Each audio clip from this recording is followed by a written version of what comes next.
অনেক দিন পর শ্যামলের সাথেও দেখা। শ্যামল পাশে এসে বসেছিল, খুব ভালো লাগলো যে শ্যামল মনে হচ্ছিল একদম সুস্থ হয়ে গেছে। আমি তারও বললাম তুমি আনন্দে থাকো। আমারও একটা বিরাট অ্যাক্সিডেন্ট হয়েছিল একবার, অনেক আগে, 67-এ। তারপরে কাটায় পড়ছি, কাটায় পড়ছি। লাইফে তো এরকম আসতেই পারে, তা আমাদের তো এগুলো তো আমাদের হাতে না, উপরে থেকে এটা নির্ধারিত থাকলে তো অ্যাভয়েড করা যায় না। আজকের প্রদর্শনী এটা খুব দরকার ছিল, লোকজনকে জানানো শ্যামল এখনো জেগে আছে, কাজে চিন্তা করছে, চেষ্টা করতেছে ভালো হতে। এটা একটা জানান দেওয়া দরকার ছিল। প্রদর্শনীর কাজগুলো খুব সুন্দর। আর শ্যামলের আমরা দেখতাম মোর দুই দিকই ছিল, ফিগারেটিভ কাজ এবং ক্রিয়েটিভ কাজ, এবং কমপ্লিট একটা জিনিস, কমপ্লিট। আর অনেক কাজে আমি দেখছি খুব পরিপূর্ণ একটা জিনিস কাজের মধ্যে। আর শ্যামলের তো খুশি হওয়ারই কথা, তার তো অনেক অ্যাচিভমেন্ট আছে এই দেশে।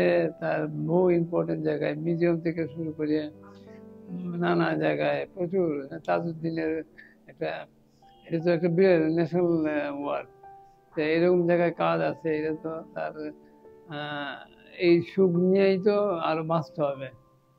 কাজ তো লোকদের দেখাইতে হবে, না দেখলে তো এটা আমরা আলাপ করতেছি, একজনের হওয়াতে আলাপ হচ্ছে। এবং একটা মিশ্রণ, যে আর্টিস্টরা চিন্তা করে, ড্রয়িং করে, ড্রয়িং থেকে ডেভেলপ করে, তারপরে আস্তে আস্তে ফিনিশের দিকে যায়, পরিপূর্ণ একটা জিনিস যায়।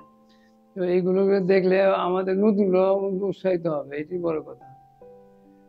কারণ শ্যামল তো একটা মাইলস্টোন, মানে তার অ্যাচিভমেন্ট তো অনেক। যেমন কাজ করতো সাভারে, অনেকবার আমি গেছি।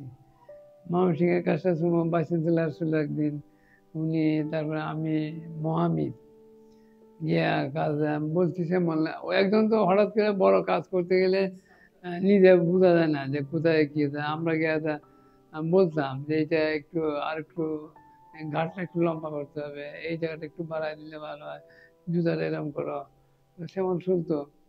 তো এইভাবে কালেকশনটা হইলে জিনিসটা পূর্ণতা পায়। এবং ময়মনসিংহের কাজটা তো খুবই সুন্দর হয়েছিল। এবং ময়মনসিংহে যখন কাজটা করে নিয়ে বসাইলো, সেমন বলে আপনি চলেন।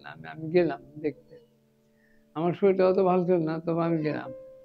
আমি কিন্তু শ্যামলের কাজ দেখে এসেই হসপিটালে ঢুকছি, আমার সোডিয়াম কমে গেছিল।